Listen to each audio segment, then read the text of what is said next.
fam, akala ng iba, kapag reptile pet, mura lang dahil tahimik at hindi makulit. Pero mali sila. Sa mundo ng exotic pets, may mga reptile na ang presyo ay pang kotse o pang lupain. Pero bakit? Dahil sobrang bihira at kakaibang mga kulay, laki, haba ng buhay, at hirap alagaan. So, ayun, alamin natin ang pinakamamahal na mga reptiles dito sa Pilipinas. Number 12. Blue-eyed Leucistic Ball Python. 21,000 to 80,000 pesos. Umpisahan natin ang isang ahas na parang gawa sa yelo. Ang Blue-eyed Leucistic Ball Python ay kilala sa purong puting katawan at matingkad na asul na mata. Kapag nakita mo ito personal, parang unreal dahil sobrang linis ng kulay nito. Hindi ito albino. Iba ang leucistic dahil may pigment pa rin sa mata. Kaya nananatiling blue ang kulay niya. Yan ang isa sa dahilan kung bakit gustong gusto ito ng mga collectors. Ang species na ito ay mula sa ball python family na natural na natatagpuan sa Africa. Tinawag silang ball python dahil kapag natatakot bumibilog sila na parang bola para maprotektahan ang ulo nila. Isa ito sa pinaka-friendly na ahas para sa mga pet owners. Tahimik, mabagal, at kadalasang kalmado. Interesting fact lang ha, hindi madaling gawin ang kulay na ito. Kailangan pagsamahin ng tamang genetic combinations para lumabas ang all-white body. Kaya hindi lahat ng breeder kayang gumawa nito. Habang mas malinaw ang puti at mas intense ang blue eyes, mas mataas ang presyo nito. Number 11. Chinese Crocodile Lizard. 55,000 to 92,000 pesos. Ito naman ay mukhang mini dinosaur. Siya ay kakaiba dahil parang halo ng butiki at maliit na buhaya. May matitigas itong scale sa likod at makapal na buntot na parang crocodile kaya nakuha nito ang pangalan.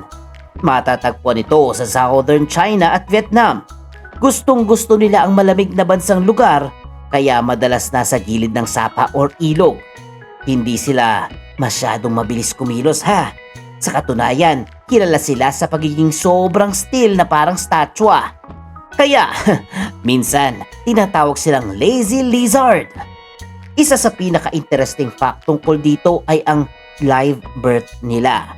Sa halip na mangitlog gaya ng karamihan ng reptiles, nanganganak sila ng buhay na anak.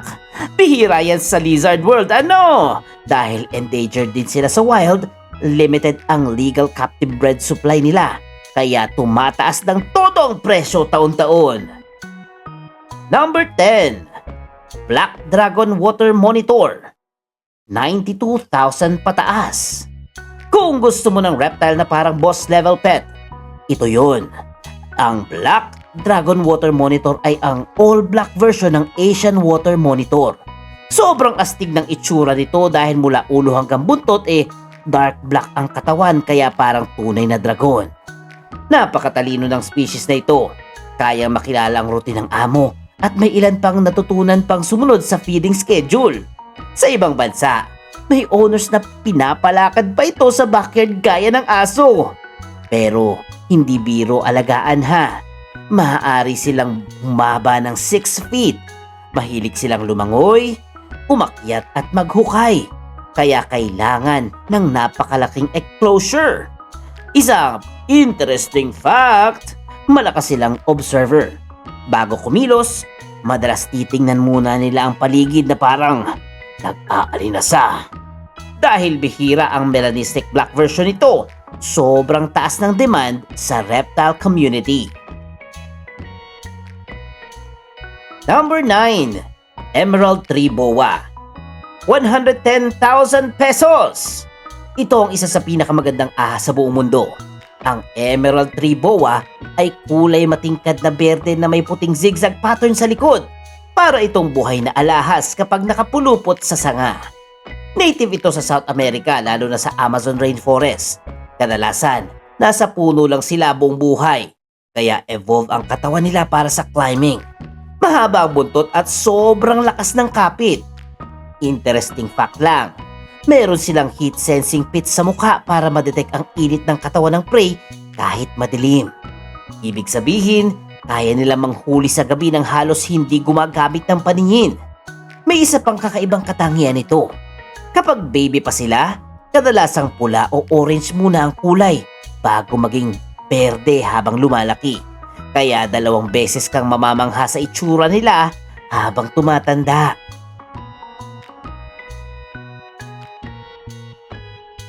Number 8. Burmese Python Morphs. 30,000 hanggang 123,000 pesos. Ito ang pinakamalaking ahas sa buong mundo. Isa pala. Pero ang nagpapamahal dito ay hindi lang ang laki, kundi ang morphs o rare color patterns nito. May albino, granite, pied, labyrinth at iba pa. Sa wild, kayumanggi ang normal na Burmese python. Pero sa captive breeding, lumabas ang napakaraming kulay at design. May ilan na parang marble, may parang ginto, at may halos white body. Interesting fact lang babae ang kadalasang mas mahal dahil mas malaki sila at mas valuable breeding projects. Ang female Burmese python ay kayang mangitlog ng 12 ng itlog sa isang season. Isa ito sa ilang ahas na nag-i-incubate ng itlog gamit ang pag-contract ng muscles para gumawa ng init. Parang may sariling heater ng kalikasan. Number 7. Radiated Tortoise.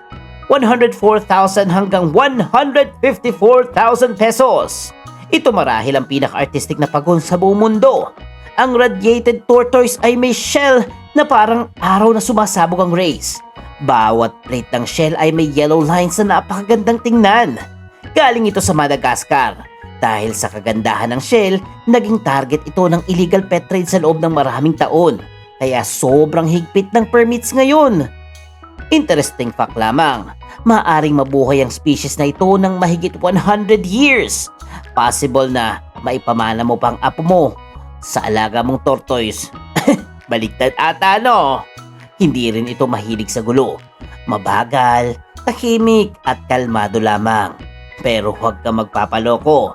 Kapag gutom, surprisingly, mabilis silang lumalapit sa pagkain. Number 6. Parsons Chameleon. 141,000 hanggang 154,000 pesos. Ito ang giant among chameleons. Siya ay isa sa pinakamalaki at pinakamabigat na chameleon sa buong mundo. May ilan na halos kasing haba pa nga ng pusa. Matatagpo nito sa Madagascar at sobrang bihirang makita. May ilan na green, may bluish tint at may sungay pa sa ilong depende sa subspecies. Interesting fact, ang dila nila ay pwedeng lumabas ng napakabilis para habulin ng insekto sa split second lamang. Isa ito sa pinakamabilis na hunting mechanism sa animal kingdom. Bukod doon, independent ang 2 mata nila. Ibig sabihin, pwedeng tumingin sa magkaibang direksyon ng sabay, kaliwa o kanan. Kaya halos 36-degree ang awareness nila. Number 5. Galapagos Tortoise. 160,000 pesos. Isa sa pinakasikat na pagong sa buong mundo. Ang Galapagos Tortoise ay naging tanyag dahil sa koneksyon nito kay Charles Darwin at Theory of Evolution. Napakalaki nito. Ang mga adult male ay pwedeng lumampas ng 500 pounds. Pero kahit ganun kalaki, gentle giant sila. Mabagal, tahimik at halos buong araw ay pagkain at pahinga lamang. Interesting facts.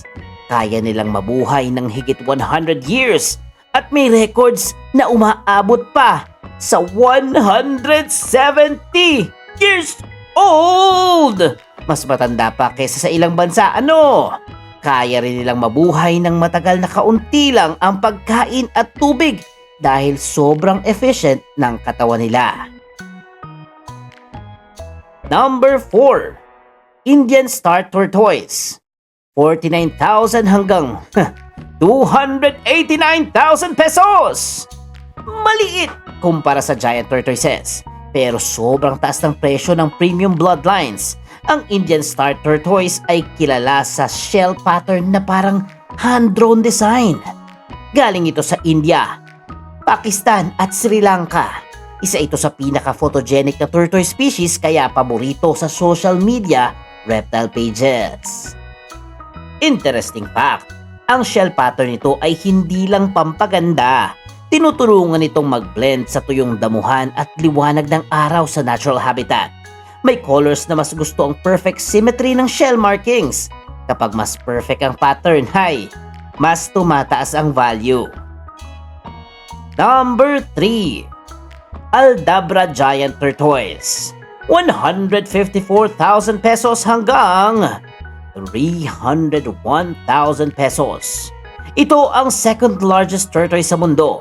Native ito sa Seychelles at kilala sa napakahabang buhay.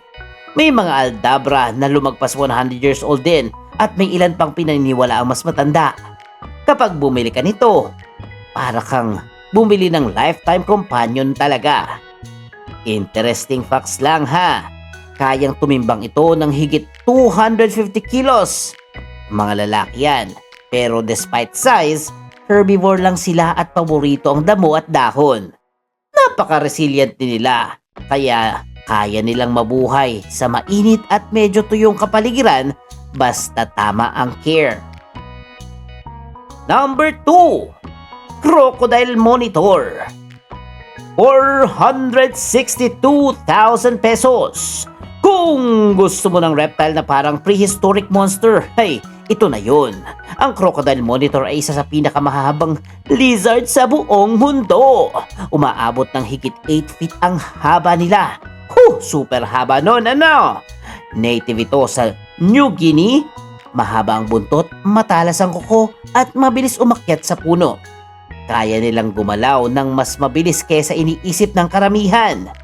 Interesting facts lamang, mas mahaba minsan ang buntot nila kaysa sa buong katawan. Wow! Ginagamit nila ito para sa balance habang umaakyat. Isa pa, sobrang talino nila kumpara sa maraming reptiles. Marunong silang mag-observe at kabisaduhin ng enclosure layout. Dahil bihira ang captive bred at challenging alagaan ito. Sobrang mahal ng presyo ng ganitong klase ng reptilyo. And at number 1, Boylan's Python, 523,000 pesos. Ang python na ito ang isa sa pinaka-premium snake sa reptile world. Kapag hatchling pa, mapulang kulay. Pero habang tumatanda, nagiging jet black ang katawan na may puti o cream markings. Native ito sa kabundukan ng Papua New Guinea. Dahil malamig ang habitat nila sa bundok, maselan sila sa temperature at humidity kapag alaga. Interesting facts lamang. Kapag natamaan ng ilaw ang scales nila, may rainbow-like iridescent shine na parang metal. Kaya maraming collectors ang nagsasabing isa ito sa pinakamagandang ahas sa buong mundo. Napakahirap din nilang paramihin sa captivity. Kaya kakaunti lamang ang supply at napakataas ng demand.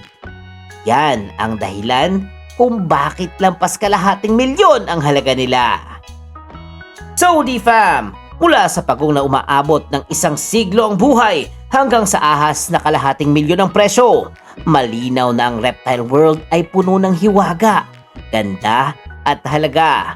Pero tandaan, ang tunay na sukatan ng pet owner ay hindi kung gaano kamahal ang alaga, kundi kung paano mo ito alagaan. Kung may pinakanagulat kang reptile sa listahan, comment mo naman. Or kung may reptile ka na alaga, ano ba yun? Sabihin mo naman sa akin. Bala ko mag-alaga eh. At syempre, huwag kalimutang mag-like, mag-share, mag-comment at mag-subscribe na kay Mr. D. Kasi masayang matuto.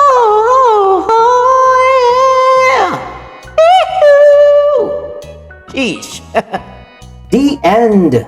Huwag kalimutang i-click ang subscribe button at bell icon ni Mr. D para masaya every day. See you, D-Fam!